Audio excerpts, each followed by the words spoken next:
There are many sounds in your daily life. Ones that make you smile. Ones that help you relax. And there are some sounds that can help save lives. Wireless emergency alerts. Now on many mobile devices, use a unique sound and vibration to bring you critical information about emergencies in your area. With updates from local sources you know and trust, you can be in the know wherever you are. Learn more at ready.gov/alerts. Brought to you by FEMA and the Ad Council.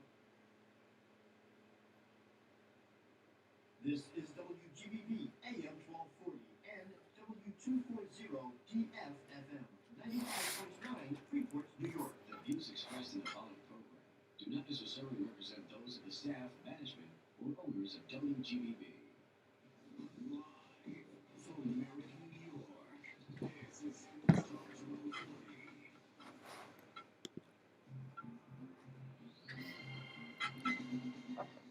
And that's right, ladies and gentlemen. Thank you once again for joining me here on Sports Talk 1240. I'm your host, Rob Cramer, and thanks for choosing to spend your Sunday night with me right here as we have a full slate to get into tonight. And I won't just be talking about the Mets getting beat up big time by the Braves on Sunday Night Baseball tonight, as we begin the show right now just after 9 o'clock, and the Mets are currently down 9-1. 9-1. That's right. It's typical of the Mets. Typical of the Mets. So it must be baseball season again because I'm sitting here doing the show talking about the Mets getting blown out. So even though it stinks to watch right now and the rest of this game is pretty much garbage time, it's nice to see. It's nice to see. It's a familiar feeling. But like I said, we've got so much to get into tonight as the Mets and the Yankees seasons are both underway. Finally. The Yankees took 2 out of 3 from the Washington Nationals this weekend, and the Mets were trying to take 2 out of 3, but that's probably not going to happen now, but at least they won on opening day. We also got the Rangers and the Islanders. Both teams flew to Toronto today to get into the bubble, which starts on, today, July 26th. They arrive, and they have to all be tested and confined within this bubble in Toronto over the 2 different hotels they have set up there. So luckily they have that all figured out, and on Wednesday the Rangers and the Islanders will meet in their solo preseason game, just an exhibition between the two, just to get ready for the playoffs, which start on Saturday. We also got big news coming in this weekend with the Jets. The Jets trading star safety Jamal Adams to Seattle, the Seattle Seahawks, giving up 2 first-round picks for the safety. And just on the eve of training camp, so really couldn't have come at a more, inopportune time for a lot of the team, especially when they were expecting him to be a big-time leader. We'll get into that in the second half of the show. Jets and the Giants also due to open camp on Tuesday, as they already have rookies, quarterbacks, and injured players on site. Everybody's been tested, and the rest of the team will arrive on Tuesday. The Knicks making news as, unlike the Nets, who have been playing preseason games and will be starting games that count, actually, at the end of this week for the first time in a while, the New York Knicks have hired head coach Tom Thibodeau. Many of you may remember Thibodeau from his time with the Chicago Bulls, as he brought them and Derrick Rose to the Eastern Conference Finals a couple of times, had a lot of success there. Not as much success in his second stint with the as a head coach with the Minnesota Timberwolves, but I'll be touching on that later as well. As that's a good hire for the Knicks. They needed a guy like that, and he's the type of guy that can come in and whip this team into shape and make the most out of the talent that they do have at this point. Also, the Brooklyn Nets, like I said, they'll be playing their preseason game in Orlando. Tomorrow, it's the final preseason game against the Utah Jazz, and then Friday, like I said, the first meaningful game that they've played. This one counts technically a regular season game, Friday against the Orlando Magic. So a lot to get into, a lot to unpack, as they say. And but don't forget, as you're tuning in here tonight, if you like what you hear and you want to see more, just like the great Bill Donahue before me, always has great classic baseball content. He had Matt Franco on a couple weeks ago, former Met. He had, if you were just listening to the show, he had some great stuff about the old Montreal Expos. He's always got great content, so tune in. You can check all that out on Facebook.com/SportsTalk1240, SportsTalk1240.com, and also Twitter at SportsTalk1240. Check out all the old shows, everything else you need to know, all the hosts about everything with this great show, and it's got quite a nice history to it now.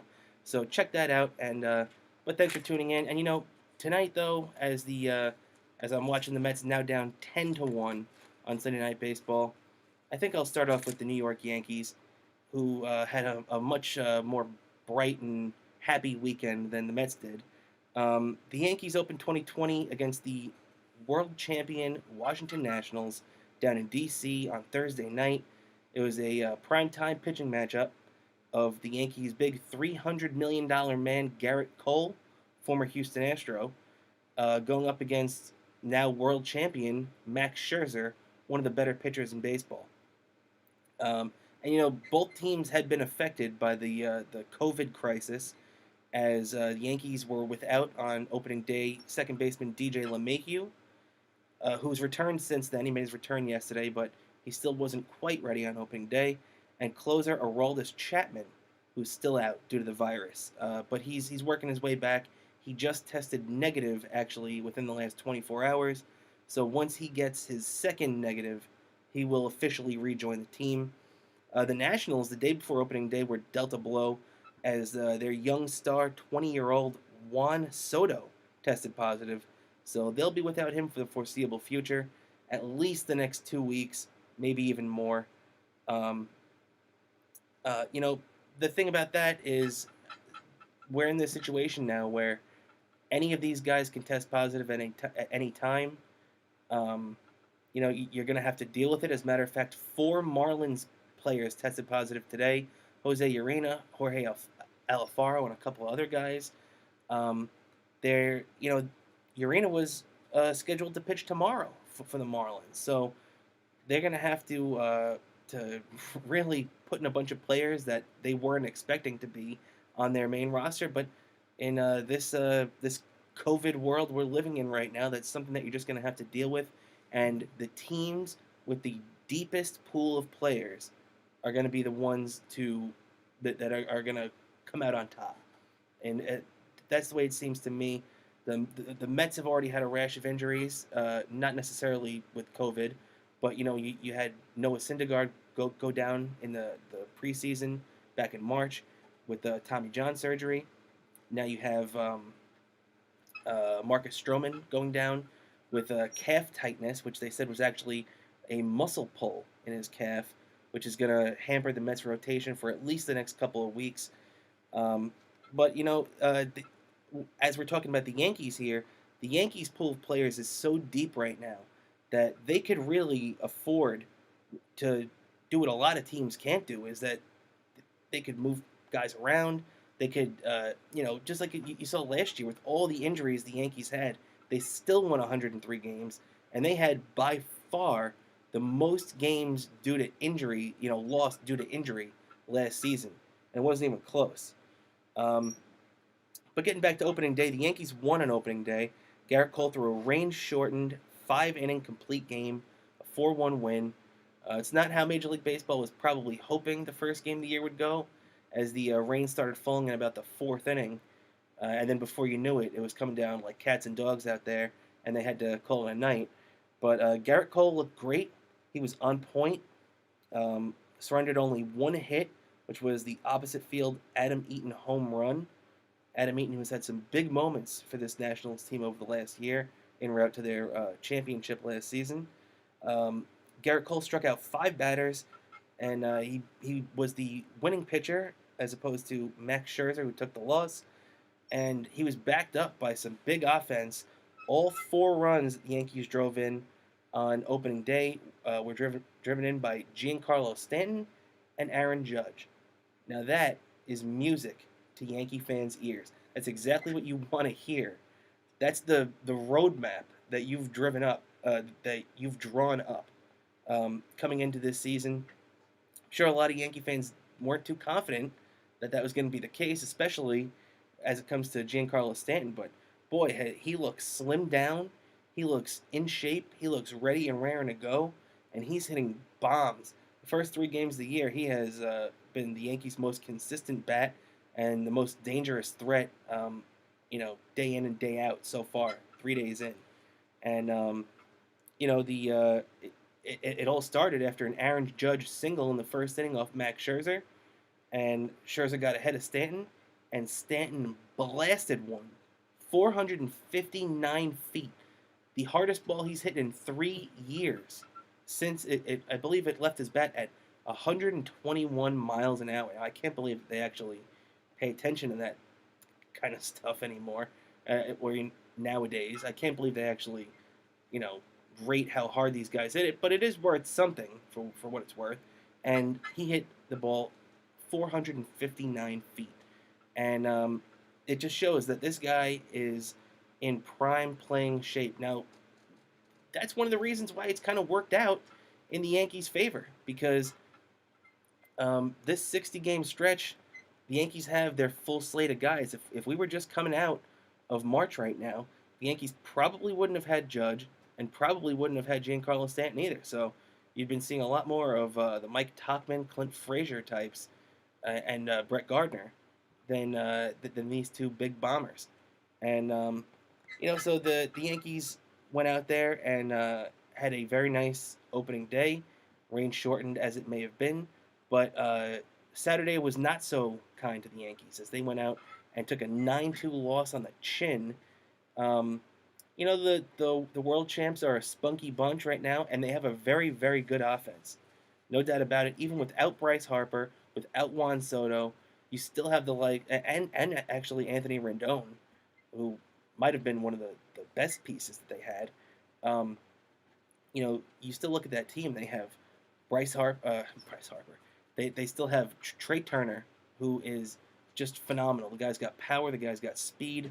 He really is a 5-tool type player. They have this guy Robles in the outfield, Victor Robles, who's playing just fantastic lately.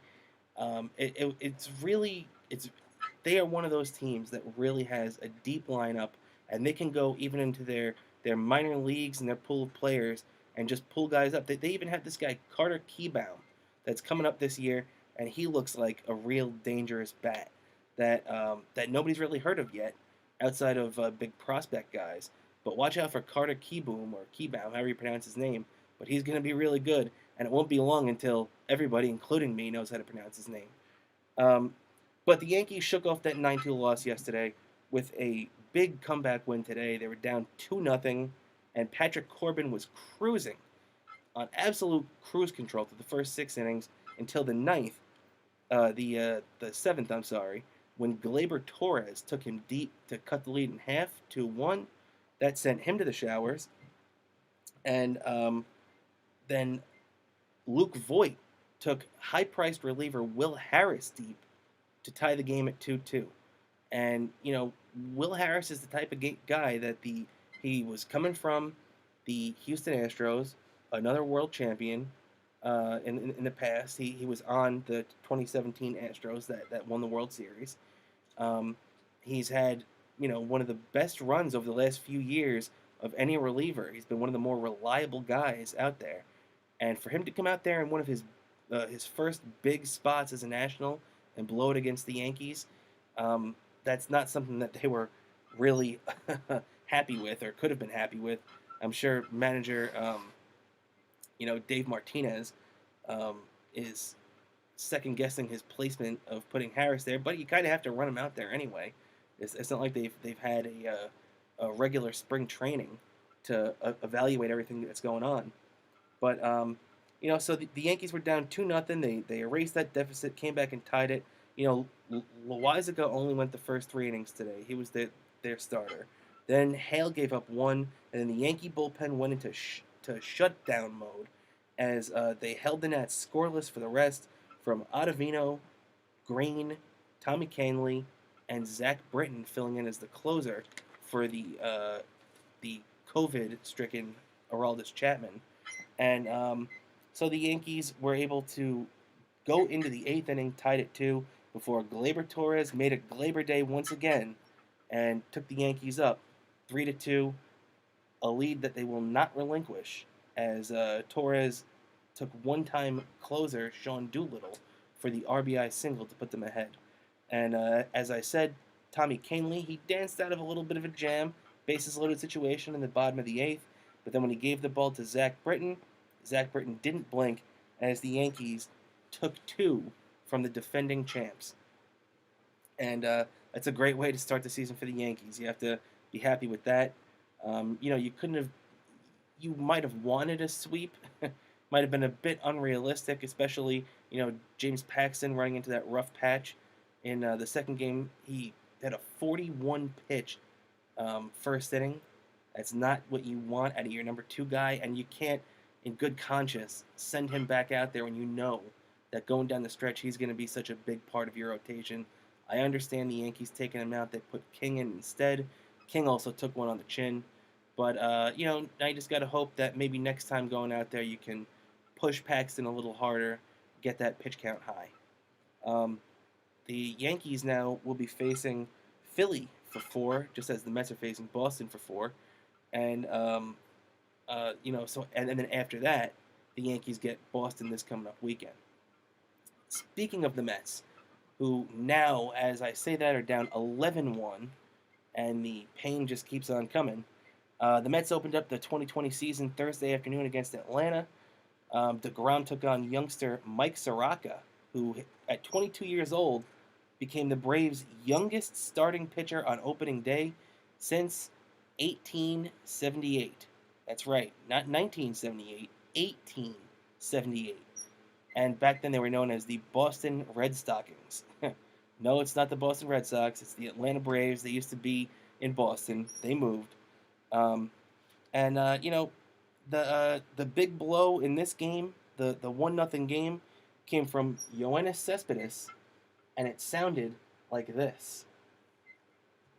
Cespedes 0 for 2 in his return. And drives one deep left field, cut it back toward the wall. That ball is out of here. Yoenis Cespedes, more than 2 years on the sidelines. He's back for a home run, and the Mets lead it 1-0 in the 7th. Yoenis Cespedes, the Mets have waited long and anxiously for his return, and he shows why he can be such a force as he clobbers one into the lower seats of left field, and the Mets lead it 1-0. Now, that cheering that you heard at the end of that clip, that was not from the crowd, because as we all know, they're playing in front of a bunch of cardboard cutouts right now and fake crowd noise. That sound of cheering and everything was from the Mets dugout. The Mets dugout absolutely exploded when Cespedes ripped that ball into the left field stands. One of the best sights I've seen in quite some time. It really put a cap on that game as the Mets took the lead in the 7th, did not relinquish it. They had Betances up in the bullpen, but DeGrom was followed up by Seth Lugo, Justin Wilson, and Edwin Diaz. Betances would have to wait till for his Mets debut until the following day, but that formula worked very well. Seth Lugo threw 2 great shutout innings. They alluded to the fact that he might throw a third, but that didn't end up working, as he ended up throwing a lot of pitches in that second inning, so he came out after about 30 to 35 pitches. Seth Lugo looked great. Justin Wilson looked great. And actually, believe it or not, that first day, Edwin Diaz looked great. But, as happens so often, that didn't last very long, as Edwin Diaz would become the GOAT the next day. Now, I know GOAT has gone on to, in these recent internet days, become known as the greatest of all time, GOAT. That's what they call it now. But from when I was growing up, I always called it a GOAT, meaning that you got lit up, that you were the one that blew it, as I now watch the Mets go down 12-1. So this just keeps getting better. So now the Mets were able to weasel out of that first game 1-0. They were down, Steven Matz on Saturday afternoon threw a very good game. That was one of the best I've seen him look since his rookie season, and maybe even that following year in 2016, when he was 9-8, but his ERA was 3.4, so he was still pretty good. Um, it's the best I've seen him look since then. He made one bad pitch, throwing an opposite field, you know, allowing an opposite field home run to Adam Duvall, which hit the cardboard cutout of Jeff McNeil's dog in the right field stands. Now that's a sentence that I never thought I'd have to see or say, to be honest. But Matt settled down after that, and then the Mets turned it up and gave him the lead in the fifth inning when they finally broke through against the Braves starter. Um, Max Fried, they finally broke through against him as Michael Conforto hit an opposite field double, and then Ahmed Rosario hit an opposite field triple that tied the game up. A Jeff McNeil sac fly would put them ahead 2-1, a lead that Mets would go out and protect and have a 1-2-3 inning. Then at 93 pitches, they yanked him. They go to the bullpen. It's Betances, followed by Wilson, and actually Familia got in there, and Jerry's Familia looks the best that he's looked in about 2 or 3 years, so that's very comforting. But the thing that wasn't comforting was everything after that.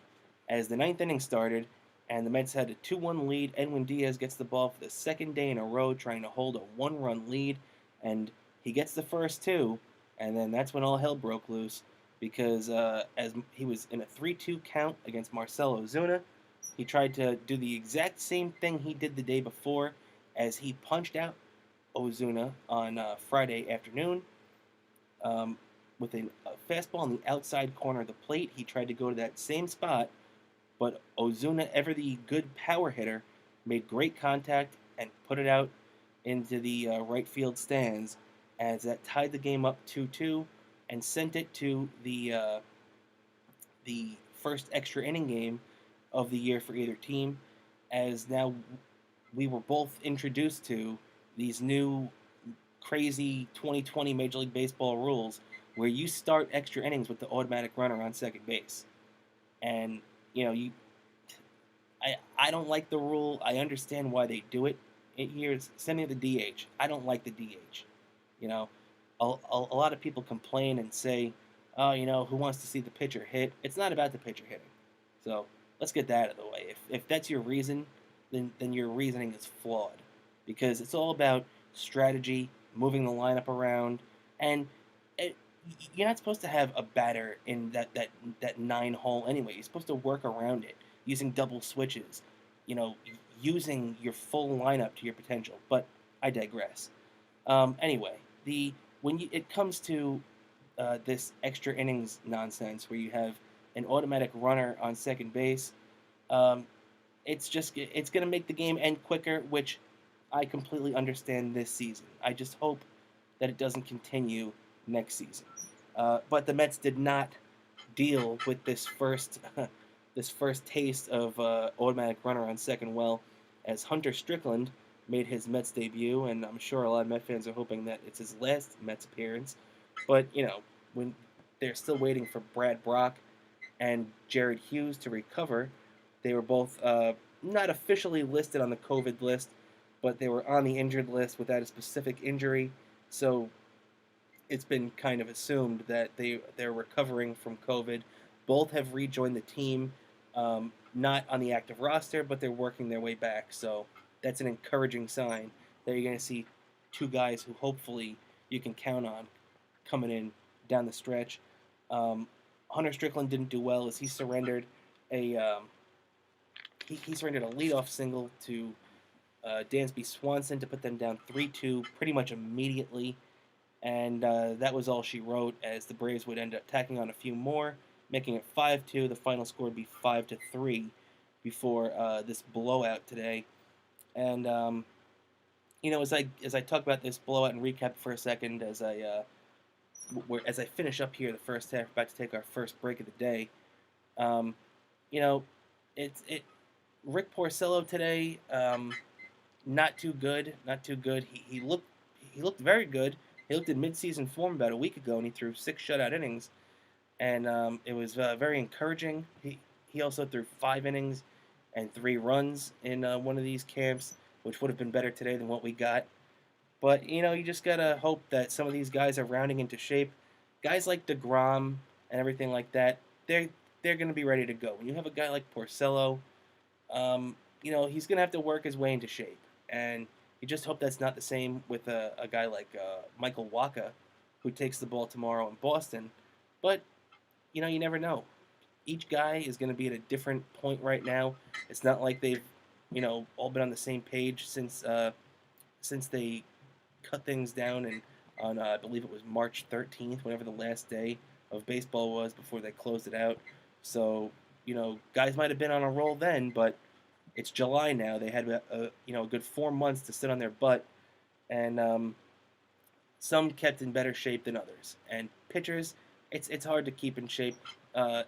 When you don't have that adrenaline pumping when you're facing a live hitter, and it's the same thing with hitters too. But it seems like some pitchers are affected by it more than others, and you could even take a look at that at Shohei Ohtani, who started today for the Angels. He's if you're not aware, he's the Japanese player who came over a couple of years ago, and he's a pitcher and a hitter, and he has been in the past very very good at both, and today just did not go well for him today, as he did not record an out, allowed 5 runs, walked 3 batters, didn't strike anybody out, just looked terrible. So there's a learning curve here. We have to be patient. We have to understand that all these guys are going to be at different points, and so now, like I said, after today, the Mets play 4 straight against Boston.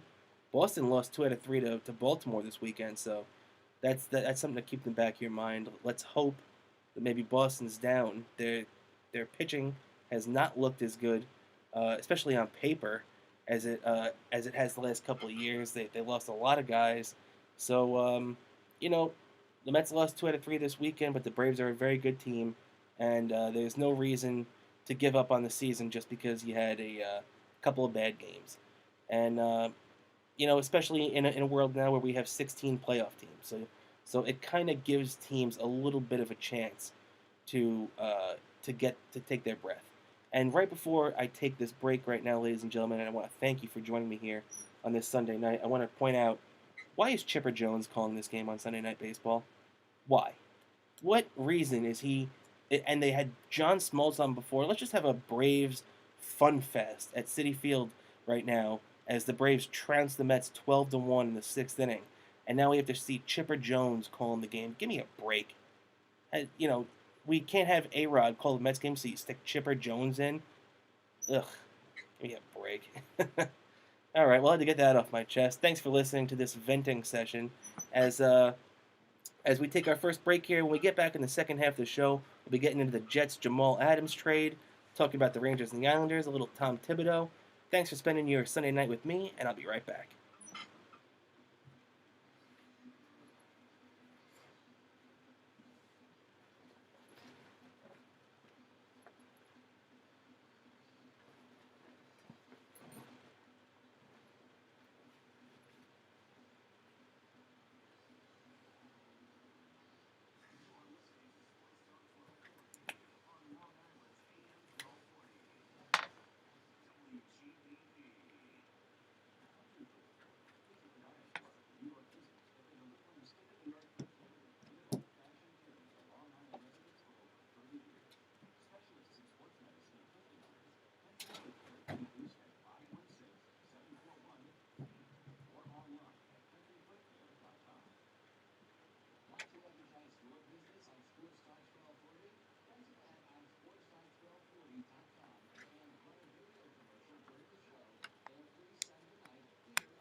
And that's right, ladies and gentlemen. Thank you once again for spending your Sunday evening here with me on July 26th, 2020.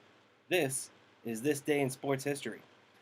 This Day in Sports History on July 26, 1948, the movie The Babe Ruth Story, starring William Bendix and Claire Trevor, premiered, prompting the last public appearance of Babe Ruth. The Babe would succumb to throat cancer nearly 3 weeks after this date and would pass away on August 16, 1948. July 26, 1952, Mickey Mantle hits the first of 9 career Grand Slams, this one off Tiger pitcher Ted Gray, in an eventual 10-6 Yankee loss at Tiger Stadium. The team would rebound, though, and go on to win another World Championship, their 4th out of 5 straight, by the way. July 26, 1970, Cincinnati Reds Hall of Famer Johnny Bench tied a Major League record as he took fellow Hall of Famer Steve Carlton deep in 3 consecutive at-bats as the Reds pounded the Cardinals 12-5 at Riverfront Stadium in Cincinnati. July 26, 1984, Montreal Expos Pete Rose ties Ty Cobb his Major League record of 3,502 singles, this one off Pirates pitcher Dan Schatzeder. And finally, on July 26, 1992, Nolan Ryan throws 7 innings and allows 2 runs in a 6-2 win over the Baltimore Orioles. He struck out 5 batters and in doing so passed 100 strikeouts in a season for the record 23rd consecutive season. At the age of 45, he would actually go on and add one more, 24, at the age of 46 after retiring in 1993. And that, ladies and gentlemen, is this day in sports history. Well, thank you for sticking around with me here once again on this Sunday night. I'm your host, Rob Cramer. It's Sports Talk 1240 right here on WGBB. And I'm sticking around here, and luckily I can stop talking about the Met game and the Yankee game and everything like that for a little while. But as a Jet fan, I have mixed feelings about this one. I was a big Jamal Adams fan for a long time, ever since they drafted him. I actually loved him at LSU too. I thought he was the best safety that they've put out there. I even thought he was better than what's it called, Tyrone Matthew, who came out a couple of years ago. He's known as the Honey Badger, one of the better safeties in the league. But Jamal Adams, he ended up getting traded. There's nothing you can do. He forced his way out of town pretty much, and he shot his way out, no doubt about that. Jamal Adams started making noise about this contract situation right after the 2019 season. I mean, it was not just a couple of weeks after. It was just days after, January 2020. He said that he wanted to stay in New York.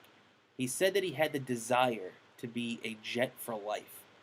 And if he really had a Jet for life, if he wanted to be that, he could have easily let that happen. I mean, look, I know he wouldn't have gotten the contract extension this year, which he didn't anyway. Let's not forget that. He got traded to the Seattle Seahawks, which I'll get into in a minute. And that came down yesterday. But he's still making the same amount of money. He got a $2.6 million roster bonus from the Jets in March, which he was owed. And now the Seattle Seahawks are only going to be on the hook for $800,000 for him. So he's making just over $3 million, which is good money, obviously, for guys like you and me. But he did want that to be paid top-notch, and it's not going to happen this year either way. So he still shot his way out of town. He ran his mouth, and I guess he's in a better situation. If I was a player and I wanted to win, I'd be more happy to be with Russell Wilson and the Seattle Seahawks than with Adam Gase and the New York Jets at this point.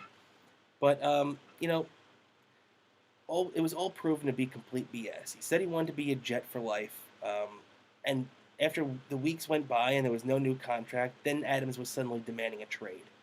And the Seahawks was on the list. He had a bunch of other teams, all good teams. All teams made the playoffs in the last couple of years. Teams that you would expect to be in the playoffs this season. So winning is important to him. I get that. But this was a guy, too, that said he wanted to build a winning culture in New York. that he wanted to establish the Jets as a winning team. He wanted to be the face of the Jets when they turned things around. Now he's not even going to be anything. The Jets were 16-32 in his tenure here, and they could have gone 16-32 without him. I'm a big fan of Jamal, and I should have known too. I got his jersey in February. I should have known. It was after he said he wanted to be a Jet for life. It was right in the middle of his contract dispute. I knew that it was a risky decision to go after it in the first place, but I said to myself, you know what? This guy's saying all the right things. I think the Jets have the right GM, and I just proved what a fool that I am when it comes to my teams, because there's no way I should have gotten Jamal Adams' jersey as soon as I heard there was a contract dispute. But what are you going to do? This guy, now he's out of town. The Jets at the time, they could have traded him. They could have traded him right then and there.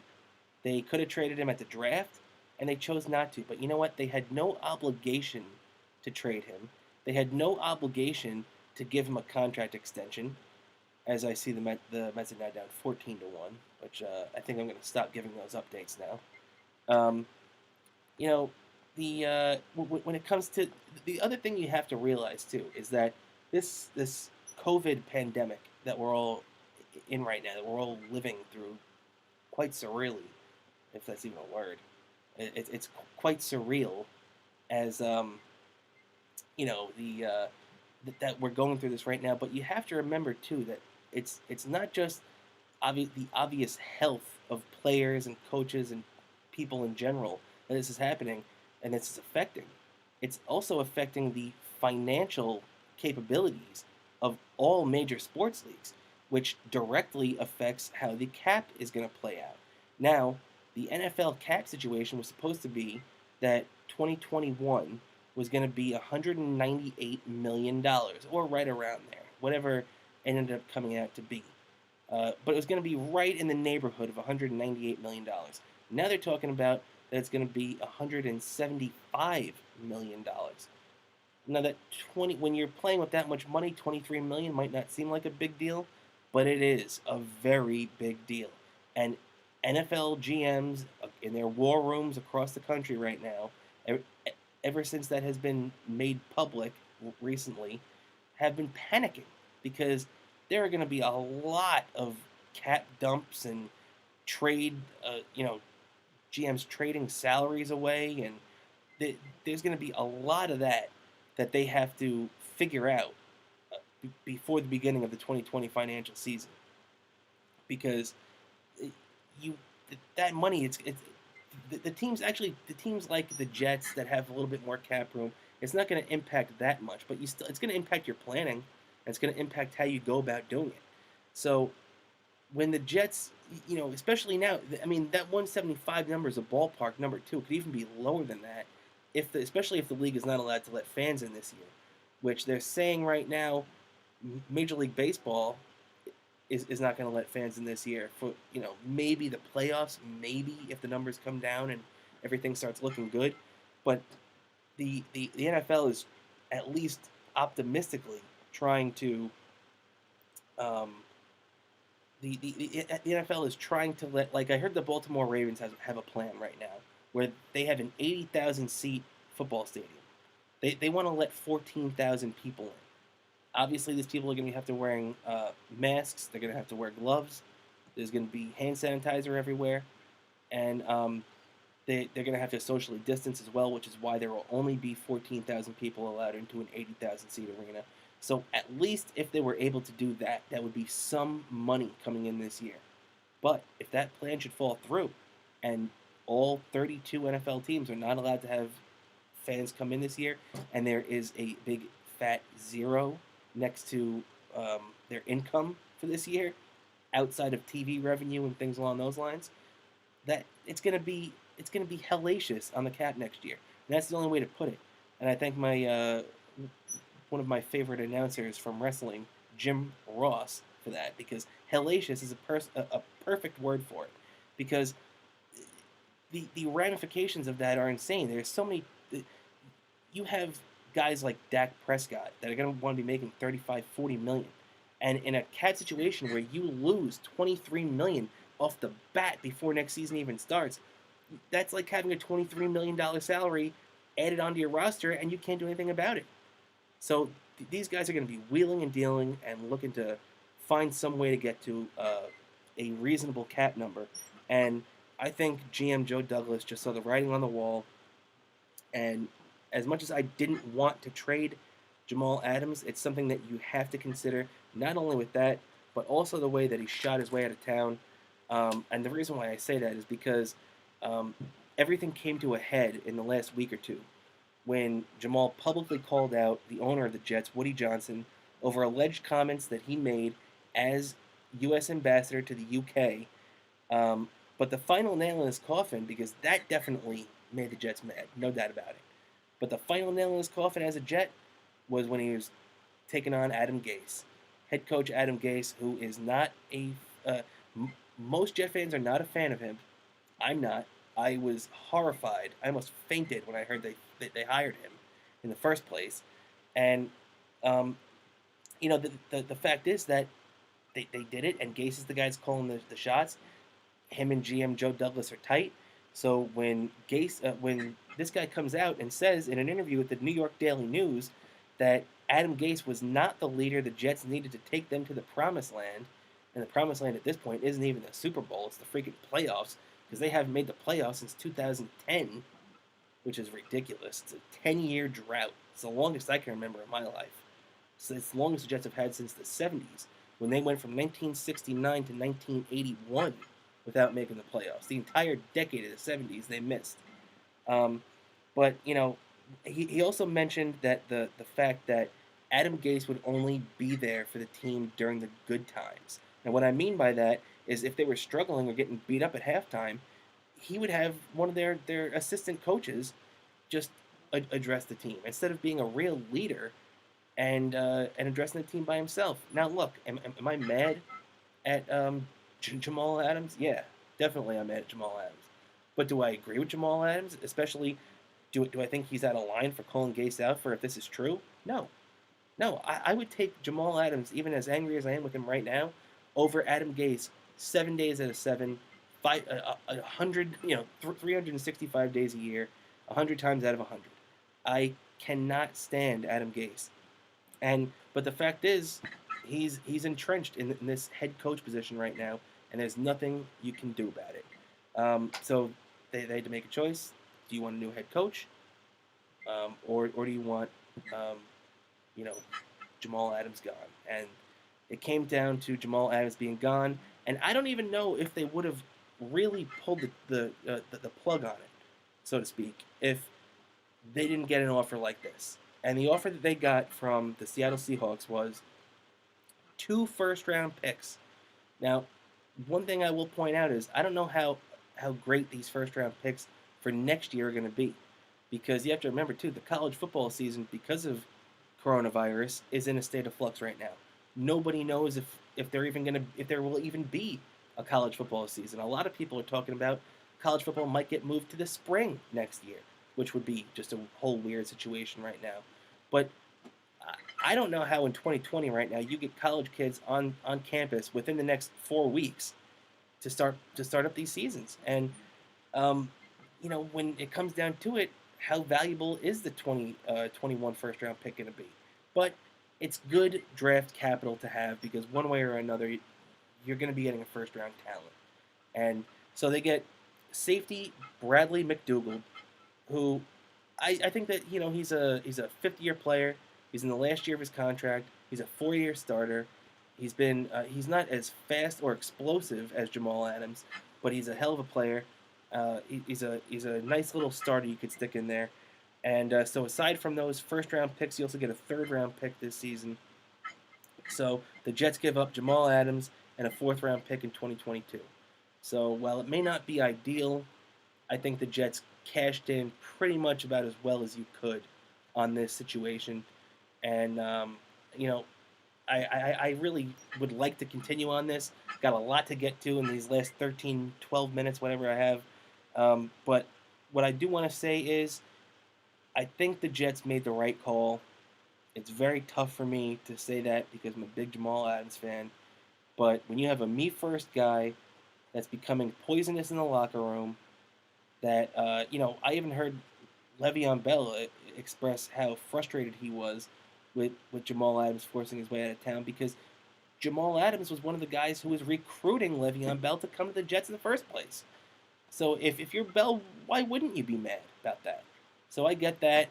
Maybe removing that guy from the locker room is a good thing. One thing I will say is Bradley McDougald, I like him a lot. Um, Not only because he's a serviceable player, but because this guy is a guy from Notre Dame. He's a high character guy. He's a smart guy. He's got his head on a swivel. And I think that while he might not be as flashy as Jamal Adams will, and he's not going to be the captain of the defense like Jamal Adams will, he's going to teach their youngster Ashton Davis how to be a starter in the National Football League, and it'll give Marcus May a chance to be one of the better free safeties out there. So you just have to. There's a lot that goes into this right now, and as much as you'd like Jamal to be a part of the solution, unfortunately he was just a big part of the problem, and he had to be removed. And tip of the cap to General Manager Joe Douglas for getting 2 first-round picks for a guy that everybody knew at this point had to be moved. And that's all you can really say about that. So as we wind down here on the final leg of Sports Talk 1240, I just want to get into a little bit of the hockey. I'm so excited for this Rangers. I'm a Ranger fan, so I'm more excited for the Rangers. But the Rangers and the Islanders both both got on a plane today to head up to Toronto, and it's so fun to see hockey get ready to be coming back right now. They're going to be in this bubble up in Toronto, which nobody really knows what it's going to look like. These Canadian cities, though, they're lucky to have something like this, though, because it's much easier for these guys to remain in the bubble. These cities have very, very tough winters, so there are tunnels that lead from a lot of these hotels that go to the arenas they're going to be using. So these guys really don't even have to leave the confines of this bubble to go to the arena from their hotel room. So they can just stay right there. They're not even going to be allowed to get any kind of food. Anything they need will be brought to them. So it's going to be just a lot of fun. I can't wait.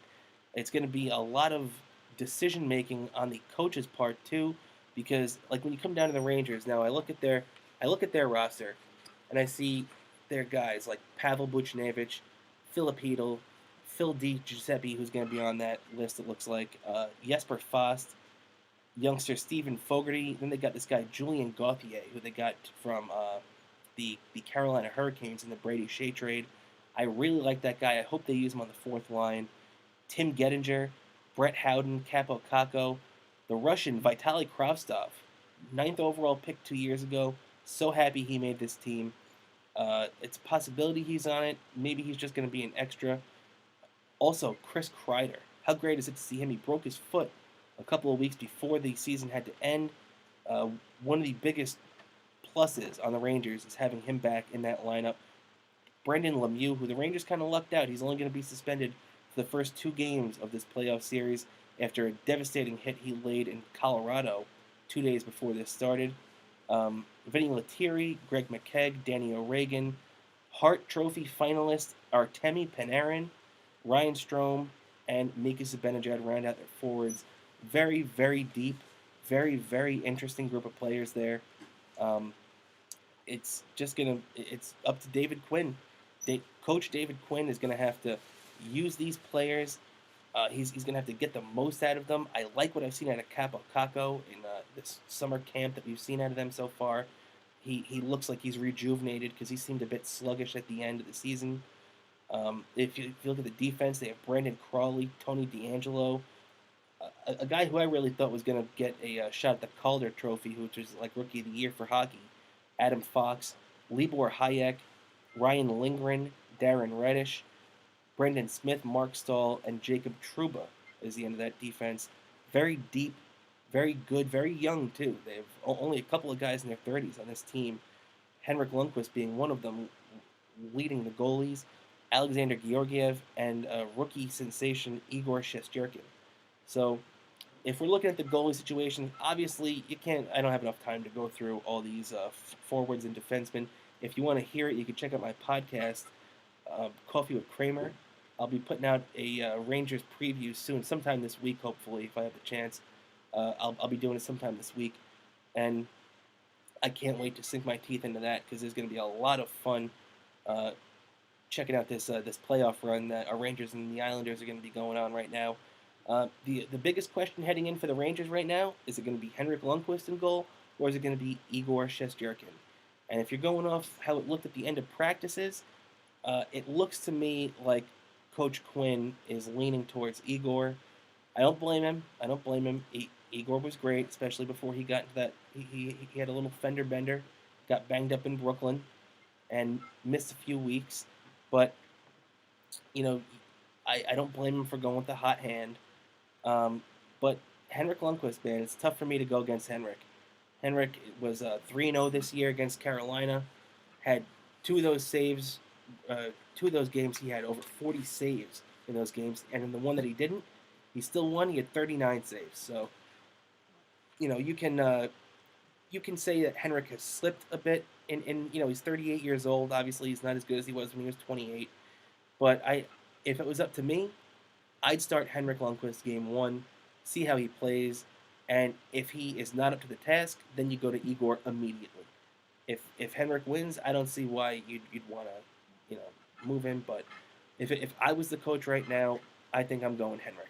But I completely understand why others would disagree with that, and I completely understand why Coach Quinn, who, you have to remember too, it's not just a fan here that's looking at sentimental value of Henrik Lundqvist. This is a coach that wants to win a Stanley Cup, and this is a coach that wants to prove that he's not just a coach that is going to get these young guys ready until you bring in the real coach. This is a guy that wants to prove he's a winner, and I don't blame Coach Quinn for whatever he does, and I support it because I think he's a good coach and he's got a good head on his shoulders. The Rangers open up the first playoff game Saturday afternoon at noon. They play the Rangers and the Islanders meet up on Wednesday in a preseason game Wednesday night at 8 o'clock, which is going to be a lot of fun. Rangers play Saturday at noon, Monday at noon, and the final game, because if it's a sweep, those are the only times that they give you. So the first three games, and it'll be Tuesday night at 8. So a lot of fun for that. Quickly, I want to touch on the Islanders. The Islanders, on the other hand, they're opening against the Florida Panthers. Obviously, like I said, they have that big exhibition against the Rangers, which everybody's looking forward to. They play 4 p.m. on Saturday against the Florida Panthers, and then they don't play Monday like the Rangers do. They play Tuesday, August 4th, and Wednesday, August 5th. So the Islanders get a little bit more of a break than the Rangers do right up there with a little bit of time.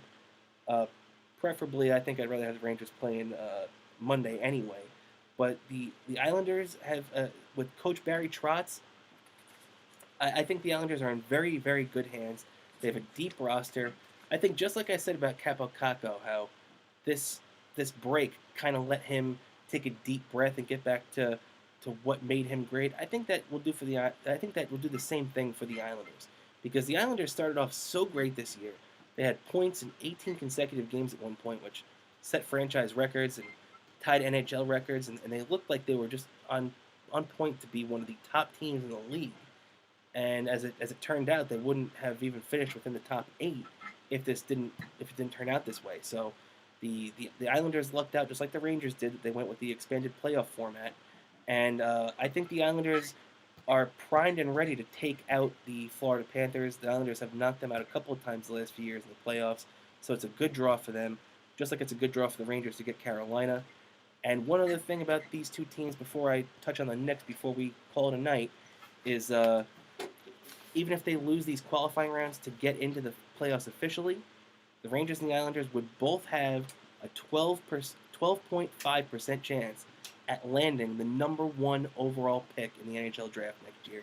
So that's going to be a lot of fun to pay attention to if you know what I'm talking about. The Rangers and the Islanders, they did the whole lottery draft, and the teams that are out finish between 2 and 9 So any team that loses in this qualifying round has a shot to get number 1 overall pick. You can't beat that, except if you're in the playoffs. That's the only way you can beat that. And just to touch on the Knicks real quick to finish up, as we've had so much to get into. Thanks for sticking with me. Is Knicks hire Coach Tom Thibodeau, long overdue. Should have been done around the time that they hired Derek Fisher a few years ago, or Jeff Hornacek even. And this is a guy who said at one point he would crawl on his hands and knees through glass to coach at Madison Square Garden, to coach the Knicks. And that's a guy you want. That's a guy, this has gotten rave reviews from all across the league, as it should. Tom Thibodeau is a winner. Tom Thibodeau preaches defense. And this is a guy that can get the most with the least amount of talent. And as a Knicks fan, that hasn't been the case for quite some time. And with that, ladies and gentlemen, I just want to thank you so much for tuning in and sticking around with me here on Sports Talk 1240. Make sure to tune in next week at 8 p.m. as Bill Donahue takes over. And I'll be following him again at 9 p.m. again if you want to tune in again. Hopefully we'll have a lot of fun to talk about with the Rangers and the Islanders already being underway. And baseball, hopefully the next week will be a little bit more nicer to us Met fans. So keep that in mind, and thanks for sticking around with me, and have a great week. I'll talk to you next week.